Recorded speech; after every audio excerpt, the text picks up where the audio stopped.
X-Pac 12360. Featuring weekly news, insider commentary, and interviews with superstars, past and present from the world of pro wrestling. A new day is dawning for DX. And now, your host, Sean X-Pac Waltman. Thanks, X-Pac 12360. Joining us right now is a dear friend of mine. And but let me just say this about this guy.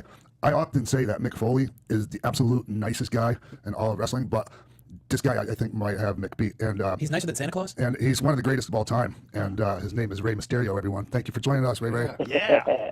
Thank you, guys. Thank you, Clark, man. I love you, man. Thank you for having me on the show. Hey. I know this was supposed to happen a couple weeks ago, and it didn't, and it was for whatever reason, but things happened for a reason, and now here I am. No, let me just say this real quick. It wasn't supposed to happen. I reached out to you with with 10 hours notice. Okay, and you weren't able to do it. You didn't even get my my message until it was too late. Yeah. So no, man, it wasn't supposed to happen. I'm so grateful that you even take the time to come on, man. That's so cool. Always, man. And hey, do you remember the first time we met? Very vividly. I mean, it was. I can recall the first time we worked against each other because I was really stoked working with you, man. You have no idea. When I heard you were coming over and I was going to get a chance to step in the ring with you, I was really excited. So that might have. It might have been overwhelming more than the actual first time that we met. It means a lot to me you say that, Ray. So, okay, the first time we met was at in Sturgis. Wow. Yes, it was at Sturgis. What do they call that? Road Wild or Hog Wild? Yeah, yes, Road Wild. Hog Wild, yes. Yeah, and they just started the NWO thing. That was just starting to kick off, and I was there waiting to appear on a pay-per-view, and I never got my release. Like WWE held my release back. Don't blame them. Why would they do WCW papers? But anyways, the reason why I bring that up, Ray, is because you know, Conan, all your homies, like all your crew, like from day one, man, you guys showed me nothing but love and respect and welcomed me into your family, man, and that meant a lot to me, and it still does. Thank you, man. I mean, that's how we always ran. Unfortunately, everybody's doing their own thing now, which is bound to happen. We're like high school homies. Yeah. You know, you get married, you get your job going and your life going, and you kind of tend to part away. But we still stay in touch. You know, we see each other every now and then. But we were always very respectful towards the people that have paved the way for us, man. And you are one of them. Believe it or not, man. I mean, what you did in WWE at the time was groundbreaking. Thanks, man. So did you guys see that stuff down in Mexico? Did you see all that 1, 2, 3 Kid stuff? Yes, I got a chance to see some of that stuff. There's an old school wrestler that used to watch WWE back in the day, and he would invite us to come over and check out the WrestleManias and whatnot. His name is Rambo. Oh, Rambo. The wrestler's name is Rambo. Yes. Yeah, man. I used to be in Japan with him. He was for Universal Pro. Yeah. Yes.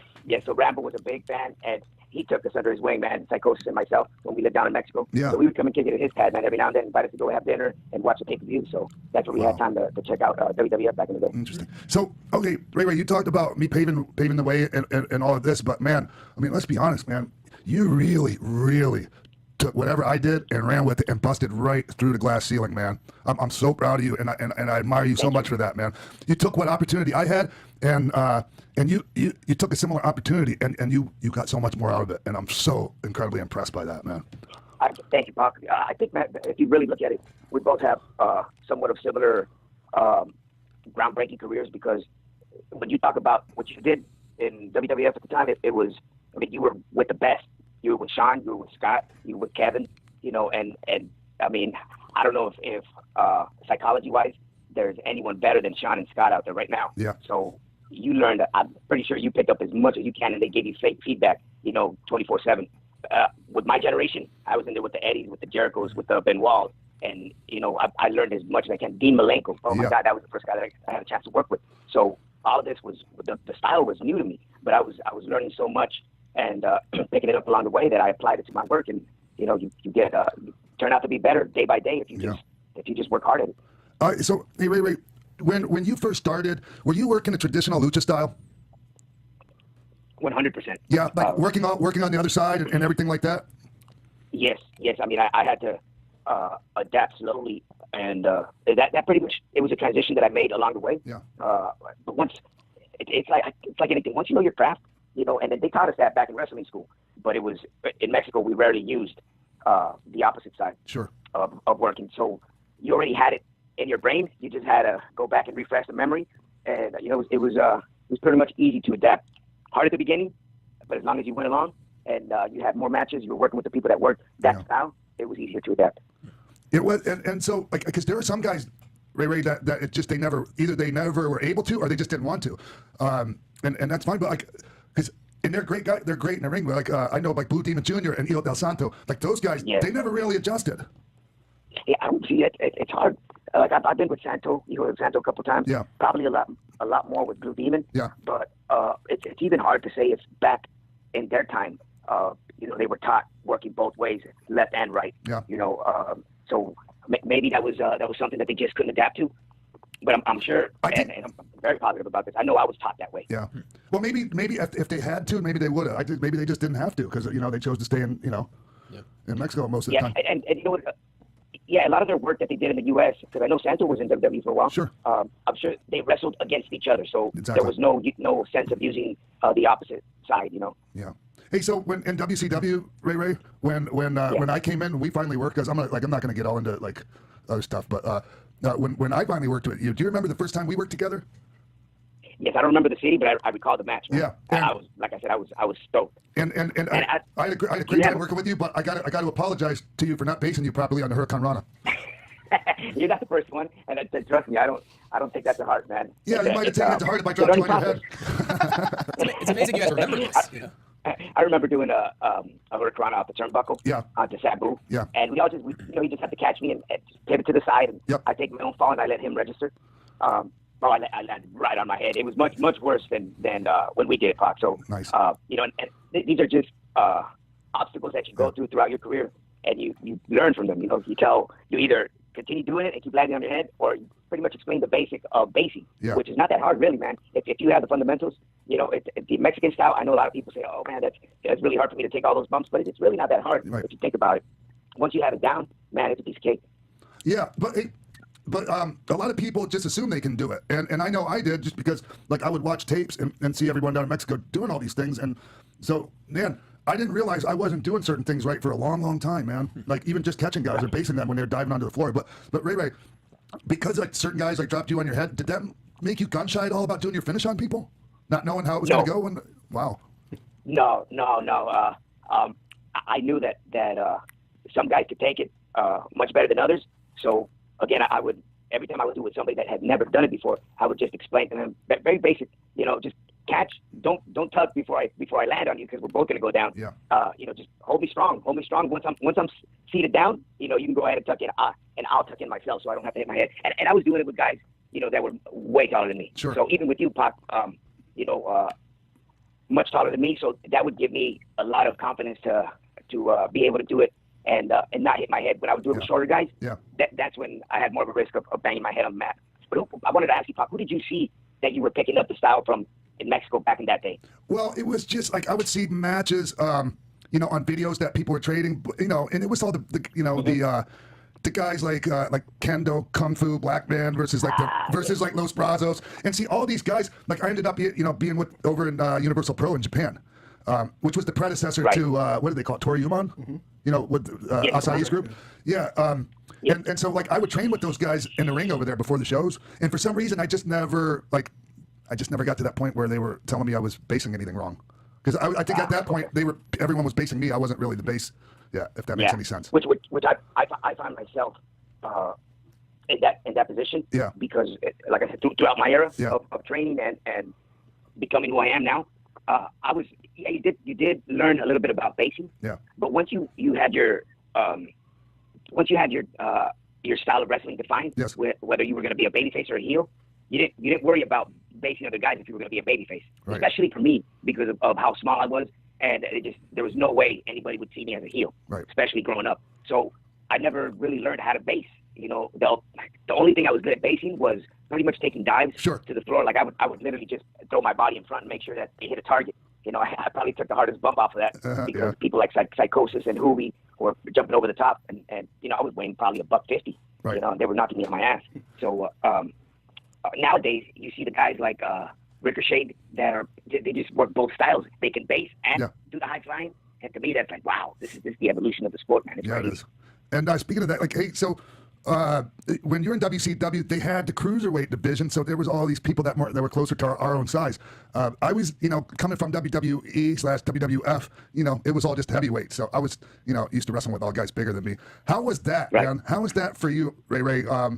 transitioning from working like say strictly cruiserweight style, where you're working with guys that are closer to your own size, to doing the matches with the heavyweights? And honestly, man, let's be honest about this: the bigger money matches. Right, 100%.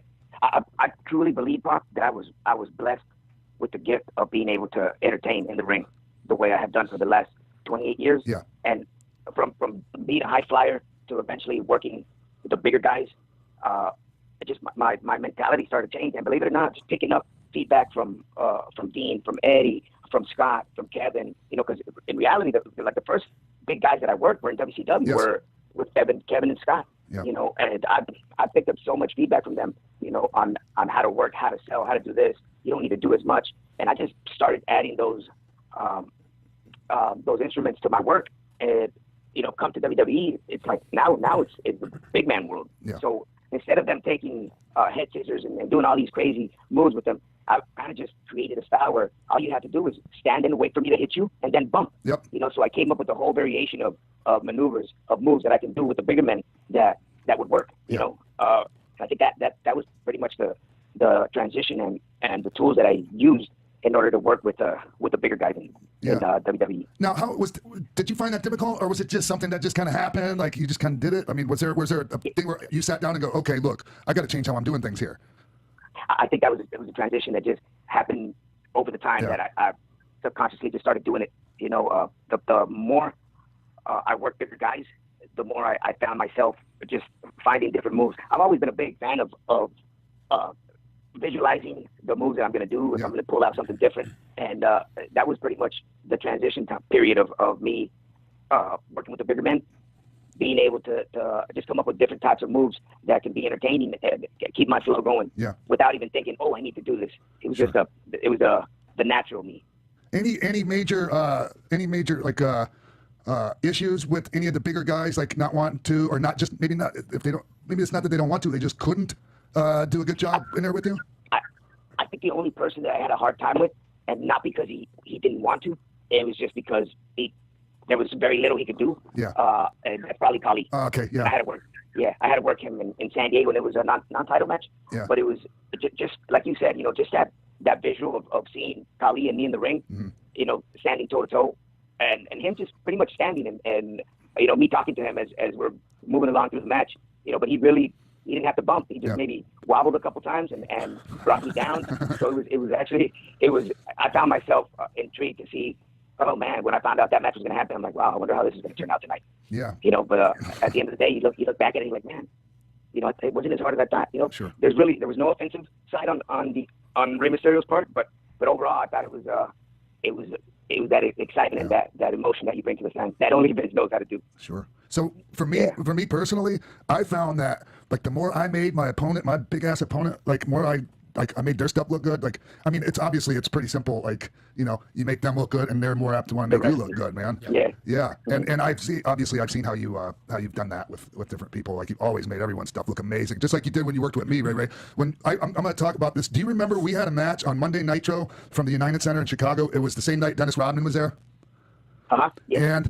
And I was the cruiserweight champion, I believe. And first of all, Kevin and Scott came out to ringside with me, and somebody was like, I think it might have been Terry Taylor at the time, going, "Oh, don't go out with him. They're going to know you're going to do something." And Scott was like, "Yeah, they might know we're going to do something, but they don't know when."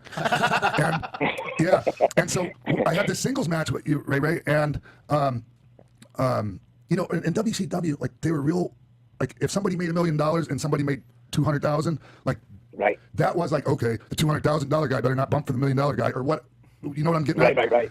Yep. So it's you and me. We get to the finish. You hit me with the Hurricane Rana, which I took sweet as F because I screwed it up the first time. You got me covered 1, 2. Scott pops up on the apron. You drop kick him off. The place goes crazy. Kev steps up. He goes to step over the top rope.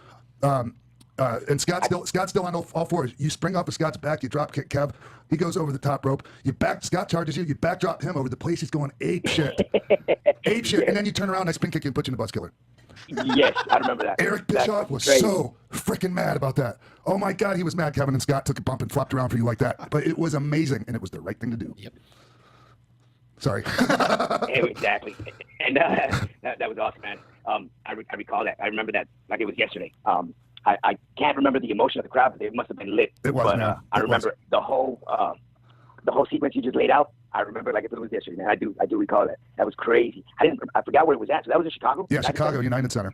Wow. And also, you and I had a match, and I think it was either the Forum or the LA Sports Arena in WCW. I can't remember which, but it ended up being I had a match with you, and eventually I beat you, and then Jericho comes out, and I'm the champ at the time, and I ended up dropping it to him. So I had a match with you, and then Jericho comes out, and like I did the worst job of handing a belt to somebody ever because I was so into wanting to have the match with you, Ray. I'll be honest with you. It was kind of a shitty thing to do to Chris. I'm not gonna lie, man. Right. But it was always so great working with you.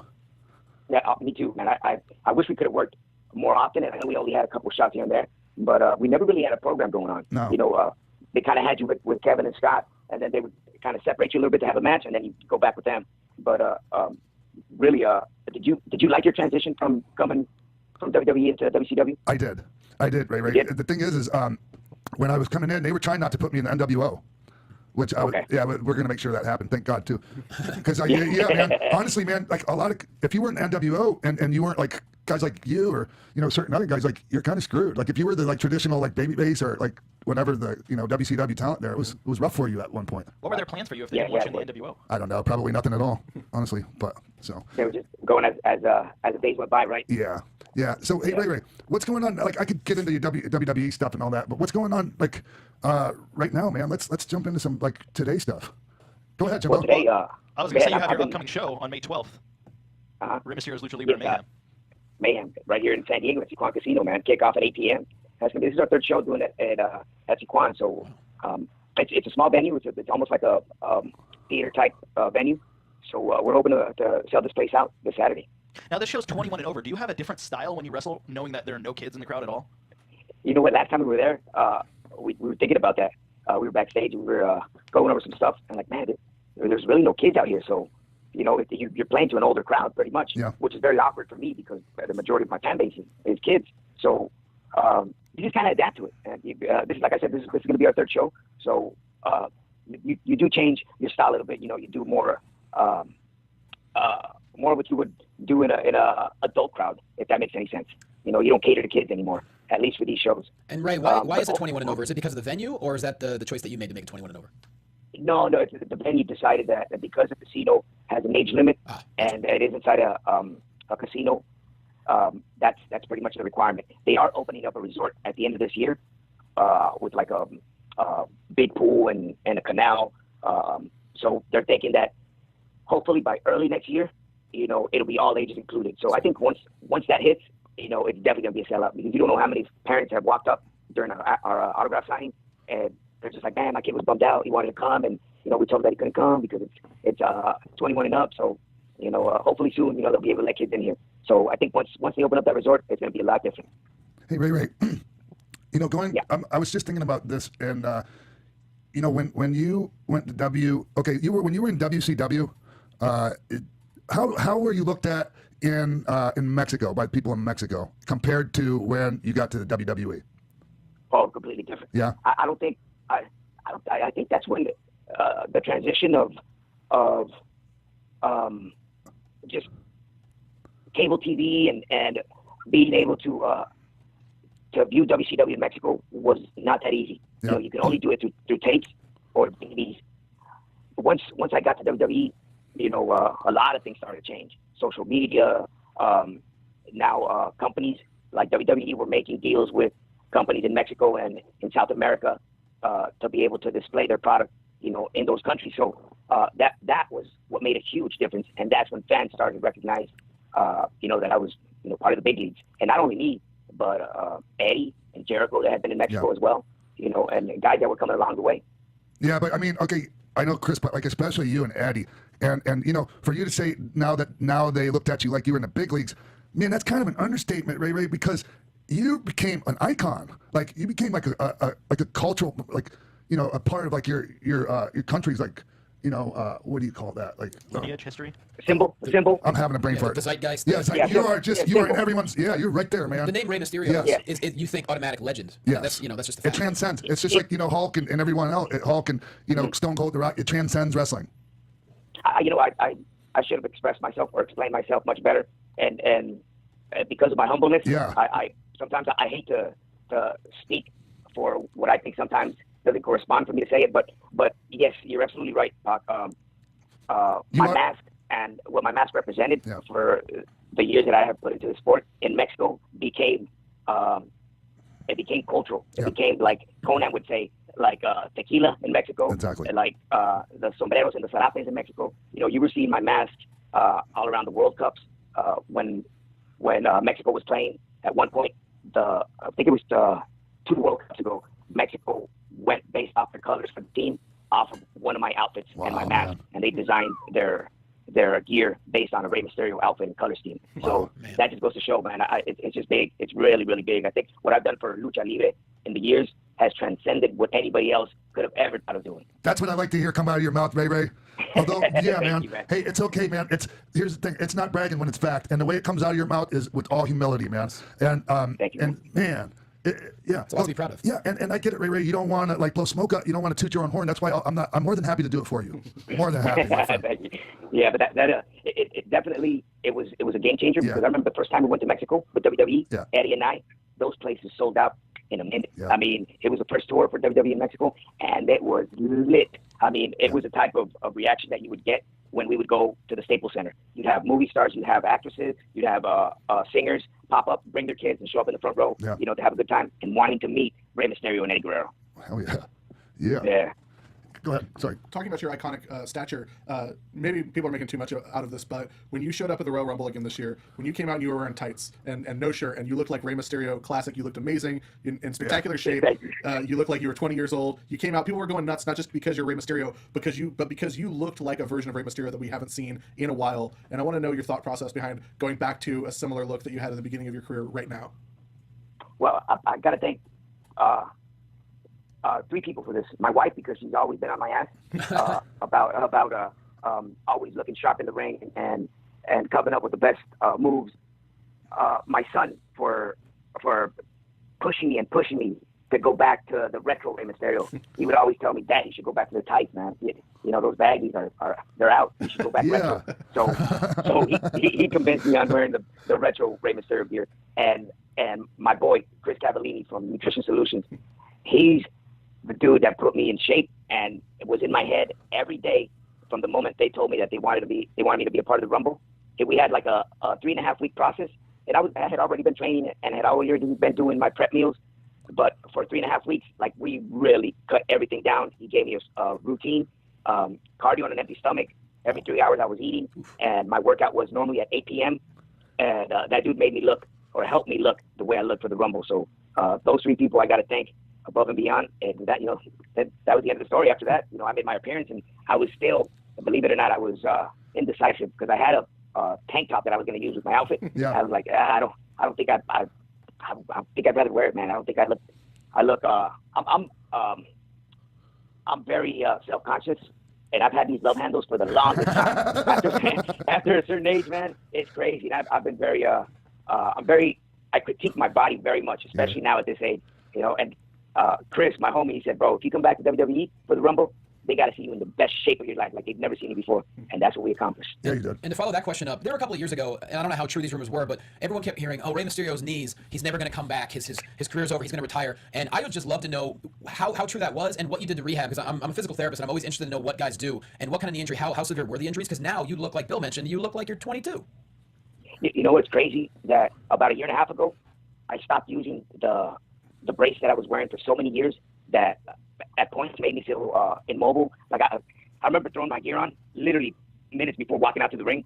I felt it was too tight. I felt my circulation was cut out of my leg. I had to loosen it up. Then I tightened it back up. I thought it was too loose. So I had to push it aside, and not because I wanted to, but because I was scheduled to do a show in South America in I believe it was Chile. Chile, yeah. And yet my bags didn't come in, and I had my gear there. The only thing I had with me was a pair of clothes and a mask that I always carry with me on the plane.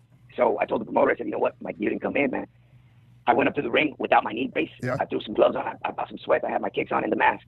And we made the match work that way. And after that, it was like, wow, I wasn't even thinking about the knee brace at the time. And I was able to move pretty good. After that day, I stopped using it. And I think that has given me a little bit more freedom of movement in the ring. I mean, I pretty much stopped springboarding right before I left WWE because of the same thing. You know, I couldn't bend my knee to the point where I can reach the top rope and spring off of it. Wow. So I was climbing every turnbuckle all the time. Yeah. So that gave me more confidence to be able to push the knee brace aside. As far as therapy goes, I just started doing some therapy, and I was trying to explain this to Kurt Angle the other day. I don't know what type of equipment it's called, but it's some pretty expensive equipment. The machinery costs, I believe that she said, $32,000. There's a therapist out here in San Diego that's doing some treatment on my knee and bicep, because I just tore my bicep a couple months ago. I believe it probably is a laser. It's probably there's new revolutionary lasers that heal everything from disc herniations to knee injuries to bicep tendons, and it heals everything a lot quicker. And the machines go for about 20 to 30 grand. So my guess is it might be like a laser kind of a thing. It's more like a STEM machine. Oh wow, okay. But it's missile microchip computer. If that makes any sense. Every time I go see her, I always tell her, what's the name of this machine again? It's hard for me to store that down in my brain and be able to explain to other people. But apparently this machine works at the same rate that your cells are working to repair your body when it's injured. If that makes any sense. Yeah, sure. Hey, Ray. Oh no, I was just going to ask you, man. Your knee injuries. When you like at some point, I remember you put on a few pounds, man. Like at some point in our careers, we feel this pressure to get bigger and everything. Do you think that had anything to do with any of your knee injuries? No. I think that had to do with being on the road for so long, being burnt out, and it just self motivation. Uh-huh. You know, I think we've all been through that. Where especially if we work back in the day, you know, you just go so long and so hard that you just get burnt out, man. Yeah. And it comes to a point. At least I know it happened to me, where you don't care anymore, man. You don't care how you look. You're just sure. Going up to the ring, performing, and you kind of lose the love for you lose your passion for the sport. Yeah. You know, not in a bad way, but because you're mentally and physically you're burnt out. And I think I went through that phase, and I just let myself go. Yeah, I could totally relate to that. And it's just like at some point, you know, when we finally do get hurt enough to where we're actually out, sometimes it's a relief. Man, I hate to sound like that, Ray. No, you're right. You're absolutely right. That's what I would say all the time. I would always say my only time off is when I'm injured. Wow. That's literally my only time off, and I still have to do rehab. Yeah. So, you know, that was pretty much my time to be around my kids and my wife. Yeah. And I'll tell you, man, I've had a really solid foundation here with my wife. My wife has done most of the work at home. I should say 99% of the work at home while I was on the road constantly. So she maintained everything solid. She had things ready to go when I was home, and she had things ready to go when I was ready to leave. So, you know, I give her a lot of credit for putting up with me for all these years. Hey, like unsung heroes of professional wrestling are the wives. Sure. Absolutely, man. They don't get the credit. Yeah. You're absolutely right, man. I never saw it that way, but you're right, Pop. Oh, for That should sure. be a way in the Hall of Fame. Right. Yeah, no doubt, Yeah. man. Yeah. Ray, while we're talking about your knee injury, I got a quick question for you. Are you aware that the only Rey Mysterio impression that wrestling fans know how to do is you talking about your knee surgeries from the "Don't Try This at Home" ads that would run before every single WWE DVD? Really? Yeah, like anytime anyone brings up Rey Mysterio among wrestling fans, they start doing the "I had surgery 6 times on my left knee." So you just started doing everything. But I didn't know if you were aware of that, but it was something that every wrestling fan heard 300, 400 times just watching WWE DVDs. That's crazy. I had no clue. Wow, that is insane. And wow, that was let's add another 2 more to that. That was 8. Wow. Well, speaking of this knee and this knee brace, that knee brace is what caused Dashing Cody Rhodes to be disfigured, and then led to your whole feud with him at WrestleMania 27. I want to know what are your thoughts on Cody and what he's doing now in New Japan, and do you hope to work with him in New Japan because you're headed there? I actually do hope to work with him and meet outside of the WWE. I think after you've been in WWE and you know what the grind is like, and if at some point you feel that it's not for you or you need a break, you know, you need to speak up so you can be heard. And I think that's what he did. He eventually, he was tired of pretty much hitting the wall or whatever his case was. But now he's pretty much doing what he loves. You know, he's still wrestling. He's working with, I'd say, one of the biggest companies in Japan, and is starting to make a big impact here in the U.S. as well. You know, but I truly hope to see him in the ring one day for New Japan. I'm actually heading up there June 9th. Osaka. Dominion. Yes. Who are you working with? I don't know yet. They don't have the card up yet, but I know for a fact that I'm not working Cody. He has something else going on. Yeah. But I hope we get a chance to work that one day. Are we going to get that match with you and Liger that we didn't get at Long Beach? I truly hope so. I was really bummed out when that happened, man. I was looking so forward to revisiting that match. I was actually, a couple days ago, I was going back on the network, and I went back and I saw the match that we had back in, I want to say it was 98, maybe, in WCW. And I was like, wow, really, this match was like this? Like, man, I know we could have done much more. So I was a little bit disappointed with what I saw. And I know that if that match happens again, that I'm sure we're going to put on a better performance for the fans. Hey, Ray, are you going to be at All In? No, I'm not going to be in there. Oh man, I was hoping to see you there. Yet. Yeah. Hopefully. I tell you what, man. Did you see that Long Beach show for New Japan? I did. I absolutely did. Watch the whole thing. Yeah. How Liger's got to be what in his 50s? He's in Yeah. his 50s, yeah. Yeah. Well, I enjoyed the hell out of it. The Yeah. way he moved, I was like, wow, this dude doesn't age, man. He doesn't. I remember seeing him in Japan, in London, last year. I want to say maybe September, October, and I didn't get to see his match. I just stopped by the locker room and said hi to him, and I hadn't seen him work, but I did get a chance to see him front row in Long Beach against Ospreay, and wow, I was like, man, this guy just is still going for his age, man. He adapts very well. Yeah, so for sure. that actually made me want to have a match even more with him, you know. What about Ospreay? That's what's up. I want to see that one. That dude is crazy, man. I had a chance to wrestle him in the UK. We went at it, man. He brought out a lot of the old school best of me. That kid is awesome. He is awesome. So like, Just on another level. That makes me think, like, okay, these days and where you're at in your career, like right now, would you rather be matched up with guys like Ospreay or just like big names, not having to be like, for instance, doing a cruiserweight style? How would you rather do that nowadays? I wouldn't mind facing the newer generation that is liked by the fan base now, and give them that one match that they all want to see. Because I know they talked a lot about seeing me and per se Ospreay, but here in the U.S., you know, I wouldn't mind doing that one more time here and let the fans enjoy a good match, a high-flying match, old school versus new school. You know, same with Ricochet, doing a match with Ricochet. In WWE, I know that the talk is, man, we'd love to see AJ and against Rey. You know, although AJ is on a completely different level, he's not in the cruiserweight level. But I would love to give the fans at least that one dream match that they want to see. Yeah. Oh yeah, man. And here's the thing, like, you're definitely beyond being pigeonholed into cruiserweight, you know, into that category like a long time ago, man. So like, yeah, you and AJ is a big. To me, that's a big money dream match. Yeah. I don't think I could go back to even though that's pretty much, that's always been my style. Yeah. But to do that on a night-to-night basis, I think it's a little rough on the body. But I tell you what, Pac, I do enjoy working the big man style a lot, man. Yeah. And we picked this up from Scott. You know, being able to sell for me is probably one of the best things that I've learned throughout the years. So I love just taking nice bumps and making the heel look good. Yeah, man. Hey, so okay, can you explain in your mind what in your mind the difference between the cruiserweight style and say like the main event style? Can I explain the difference between styles? Yeah, for you, like, because I mean, here's the thing, Ray, is it's hard to tell the difference these days because a lot of the main event guys aren't doing cruiserweight stuff, but the style of match is still different if you go and watch.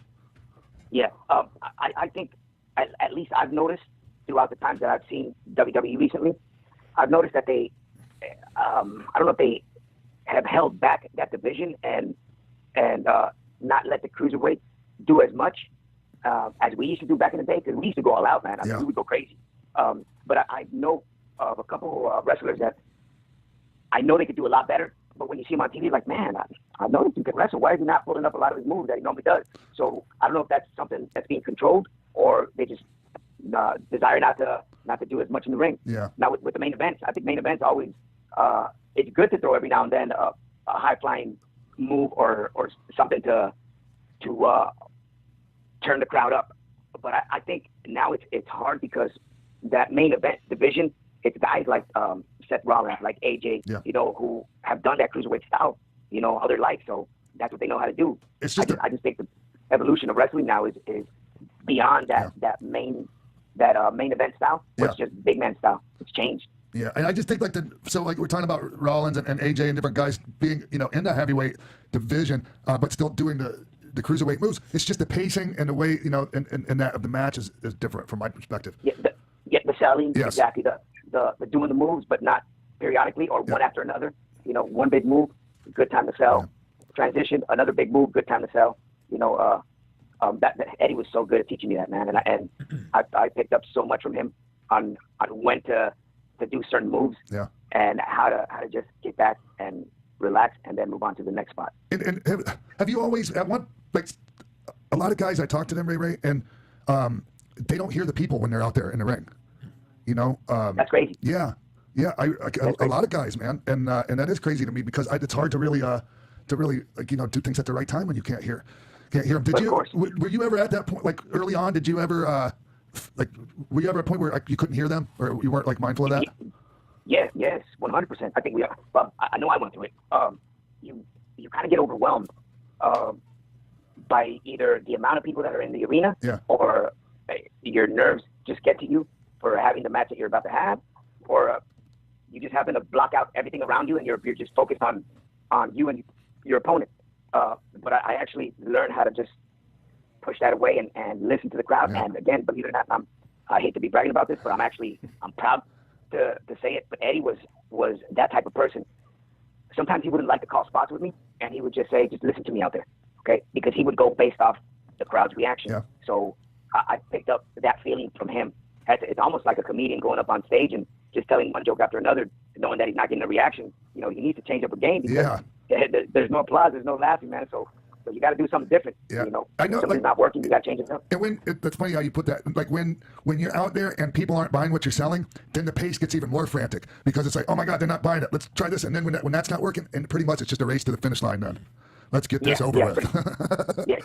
I think the best thing to have in those circumstances is patience. Yeah. Right. Like let them come. I remember Arn saying that many times to the younger guys. If the fans don't start coming, wait. Yeah. Keep them in that hole. Then they're going to come. They're eventually going to come. So if they care about you, they will. Patience. The caveat is they have to actually care about you. Yes. Yeah. Hey, Ray. And all these phases. Yeah. No, go ahead. Go ahead. Oh, I was saying that all these phases throughout your career that you learn, it's not just stepping in the ring and knowing how to do moves and be able to sell. You have to have timing. You have to have patience. You have to know how to be or where to be for the guy to land on top of you, to base, to jump off the top rope. There's so many phases and obstacles throughout this sport that you have to be aware of. Yeah. Hey, Ray. We're getting towards the end of this, man, and I'm grateful for you spending your time with us. Let me just go around the room here and anything that you guys want to ask. I just want to say we've actually met once before, and you were just everyone talks about what an incredible, humble, amazing person Rey Mysterio is, and that was my experience too. Do you remember the event in Phoenix where you wrestled Kurt Angle? It was a mixture of MMA, wrestling. Yeah. So I was there helping out, and you beat me in a arm wrestling match. I don't know if you remember. It was just really something silly we did in the moment. Yes. But you were all on board. You were all on board with it, and it was really fun. And so just the longevity along with the greatness and just how you've handled yourself is just something that needs to be applauded. And I know you're too humble to say it, but I just want to say it. And so on behalf of everyone who's ever watched you and loved wrestling and the words Rey Mysterio is more than just a person in the business. Yeah, it is. Well, Thank you. I was curious because Lucha Underground Season 4 is returning this June. I was wondering if there's anything that you think WWE could learn from Lucha Underground. Wow. That's actually a hard question to answer because I've been on both sides, and I actually love Lucha Underground's production. Mm-hmm. I love the concept behind it.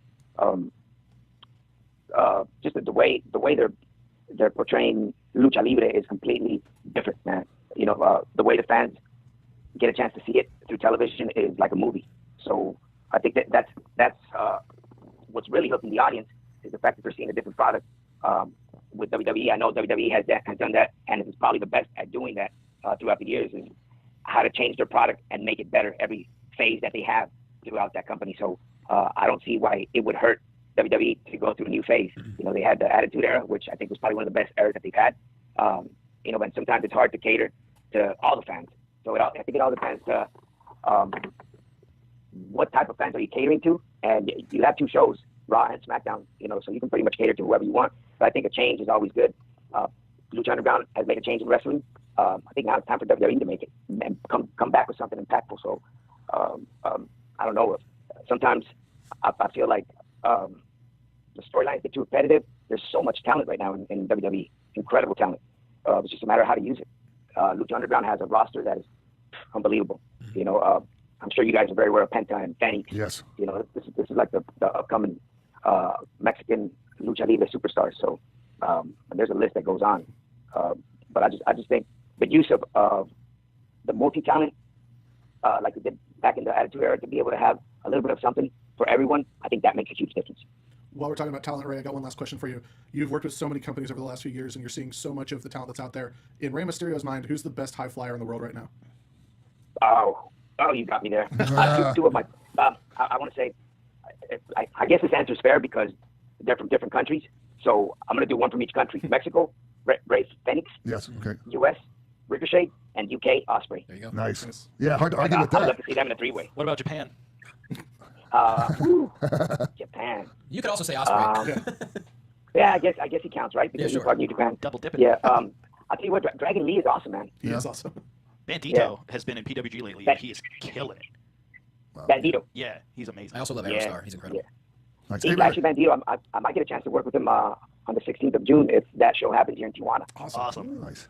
Yeah. Ray, how is it being like one of these guys? Okay, first of all, in my opinion, and we were talking about this earlier, it's not really a better time to be a wrestler. Like for the wrestling fans, for the wrestlers, like there's more wrestling out there for everyone to consume. Like, and it's easy, and it's like right there at everyone's fingertips, or on their devices. And so, like certain guys are able to be free agents and just go around main event and all the biggest companies in the world. Man, how's it feel? It feels awesome. Yeah. To be, like you never. First, when you're part of the biggest company in wrestling history, WWE, and you're scared to step out because you really don't know what you're going to face out there. Yes. It is scary. There's a lot of guys have tried it, and not to say that they failed, but it's been limited. But it didn't have the boom that it has now, or that it's had for the last 2 to 3 years. Wrestling just blew up like crazy, just like you said, Pac. Yeah. In the UK, it's huge. Mexico, it's huge. Japan, and you have so many options where you can go. All you have to do is be good at what you do. There's so many independent companies here in the U.S. too that blows me away. So you just have to be confident about what you do, man, and know that you can go out there and fucking light that place up. Yeah. If you're good at what you do, you're gonna get work wherever you go. And if you're a big enough deal, you can go, be part of like a company like Aero Lucha and own a piece of it. And own a piece, of course. That's Of what's course, up. this is the first company that is public, but that is actually offered to the fans. I mean, now you can not only be a fan, but you can own shares of the company. You can have a voice where you can be heard. Whether you want to see a certain match, that you've been wanting to see within the talent of Aero Lucha. But this is, like I said before, this is the evolution of wrestling. We would be talking about this 5-10 years ago. Man, you're crazy. That's never going to happen. And we're actually living it now. It's this era of wrestling / lucha libre that is booming. Nice. Hey, man. Hey, Ray. Yes, I'm sir. so grateful that you spent all this time with us today, man. And we're going to cut you loose. I'm sure you got other things going on with the rest of your day, but I thank you so much, man. I love you very much. Nah, I wasn't just saying this, man. You are like, literally, man. Like you're nicer than Mick Foley, and that's hard to say, man. It's hard to top you nicer than Mick Foley. You are an angel on this earth, man. You are literally an angel walking this earth, man. And thank you so much, man. I can't wait to see you again. Nah, thank you, Pac. It was good seeing you at New Orleans. And I think me and Foley are going to have to go at it to see who's the nicest wrestler out there. I haven't had a chance to step in the ring with Foley, man. So I never did have the chance. So who knows? Maybe it'll happen one day. But I do want to put this out there, though, before we leave. Yeah. That I'm very happy and honored to pass the torch on to my son, man, who's actually training right now. Oh, wow.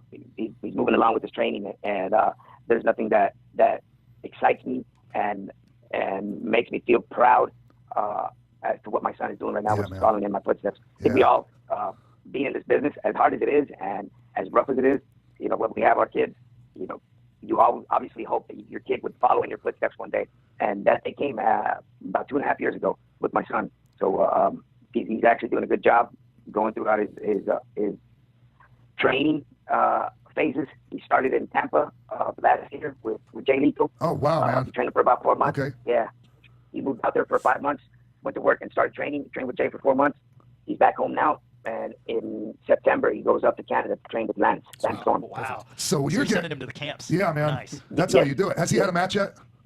No, he hasn't had a match. It's funny how promoters call to book me. Yes. And at the end of the conversation, they'll just throw out, hey, I mean, if you want to bring your son out here and he wants to come out, we'll take care of him. I'm like, no, he's not ready yet. Exactly. I'll be the first to say he's definitely not ready. He's in the learning process. But overall, I have this mentality on how I want to prepare him to be better than his old man, because I know he will be. I'm that positive that he's going to be better than his old man, and I want to take him around and learn from different camps. Like I said, he did Jay Lethal first. He'll go up with Lance Storm. We'll come back. I want to get him into the New Japan camp that he just opened up in LA. Yeah. Great. Get him into Booker T's school, Man. and I might even send him to Japan for a couple months. And hopefully within the next year and a half, if he's ready, I'll be the last to take care of him. I'll just finish him up and polish him so he can be ready to go. Wow, man. I think the coolest thing about this is no one could ever tell him, like, you're only where you're at because you're Rey's kid. Yeah. Hearing all of these things that he's going to have to go through to get to the level where you say he's ready to perform in front of people, Yeah. Right. this is amazing. It's an I itinerary. actually, wow, I never thought of it that way. But yeah, I want him to learn, if you could say the hard way. I know our training was completely different when we were growing up. But with him, I definitely want him to feel a little bit of what it feels like to be on your own, Yeah. and to be on the road, and to just wake up, go to training school, wrestling school, and then come back home, rest, and then you're up again. You know, I think Lance probably has the hardest schedule. I think he was saying it's something like 5 days a week. Yeah. 4 days a week, 5 hours a day. And Lance, my hats go off to him, man. Much respect to him, because on top of throwing him in with his class, he said that he would do a personal one-on-one lessons with him. So, man, I'm truly blessed to have had or to have Lance train my kid, man. Wow. That's a great opportunity. And thank God, Ray, professional wrestling in 2018 is a lot different than it was when we were coming up, and it's a lot better place for a young person to be coming up in, man. You know, people Yes, you're absolutely right. people are better people in wrestling now, and you know, not that there weren't good people back when we started, but there was a lot of bad ones, and there's a lot of Yeah. bad things that went on that really don't go on that much anymore, man. And I'm grateful for that, and it makes it a lot easier to you know, be supportive of our kids getting involved. Yes. You know what? I actually thought about that, Pac, a couple of days ago. That actually crossed my mind. I was like, wow, what am I getting my son into? And then I said, well, no, this generation is just different. It's Yeah. different, man. The sport is different. The sport has changed so much. You know, you don't see what you used to see back in the day. So, yeah, you're right. We are blessed to be able to guide our kids if they wanted to be a part of wrestling, you know, because wrestling has changed so much in the last couple of years. Awesome. Well, I'm really looking forward to seeing how this can't turns wait. out, man. Dominic. Wow. So everybody, like Ray, your Twitter and your Instagram, real quick. Instagram is 619 I am Lucha. Facebook and Twitter is at Rey Mysterio. Awesome. And the upcoming show this weekend? Upcoming show is going to be this Saturday, May 12th at the Quan Casino in San Diego, California, and we kick off at 8 p.m. It's Rey Mysterio Lucha Libre Mayhem. We got to sell this bad boy out, man. Yeah. Because we want to come back with a bigger and better event. Sweet. Well, thank you so much. Thank you, Ray. I appreciate it, man. Love you, my friend. Thank you, man. Love you too, man. Thank you, guys. Much love. Thank you, Ray. Thanks, All man. right. Amazing. See you, Ray. All right. Well, So good. That's a show right there. Yeah, man. And we went a little bit long, but if I could get my, you know, that was my chance just now to catch up with an old friend of mine that I haven't had a chance to talk with, like great. for an extended amount of time. So Could've thank talked you. to him for 2 more hours. I appreciate everyone being patient and sitting there for a lot of that. It's great to just sit back and listen. Yeah, and so we might as well wrap this thing up, Jimbo. I don't have any of your upcoming all dates. right. Okay, so follow us on Twitter, Sean on Twitter, at The Real X-Pac, on Instagram, X-Pac12360, Facebook, X-Pac12360 Show. Be sure to buy the shirts at ProWrestlingTees.com/Sean Waltman. And thank you to Abby Newton for this awesome Yeah. picture of Lou that she sent us. Those listeners, check Sean's Twitter, we'll post a picture of it. Follow me on Twitter, at Jimbo in the Booth. There we go. I'm no longer at Uproxx, but I encourage you to still support with Spandex. So go to withspandex.com, uproxx.com/pro wrestling. You can find me on all social media at Sundown Motel. I was going to say, I bet you're still at the Sundown Motel. Didn't have to change the thing. Yeah, at Jay Quasto, Championship Wrestling from Hollywood television tapings this Sunday in Port Wainini. Also, you can watch Worldwide on Fight TV, and there's a new promotion starting up called Blackcraft Wrestling. Big event, August 24th in Pittsburgh, and I'll be lead commentator. Very excited about that. Yeah. And so with that being said, thanks everyone for tuning in. We'll see you here next week after Buzz TV, the Jericho Network, and Westwood One. All right. From executive producers Maria Menounos, Kevin Undergaro, Phil Svitek, Sean Waltman, producers Mark B. Donica, Jimbo Frank, Christy Olsen, and the entire X-Pac 12360 staff, we would like to thank you for tuning in. Like us on Facebook, rate and comment on iTunes and YouTube. Follow X-Pac on Twitter at The Real X-Pac, and email us at xpac12360show@gmail.com.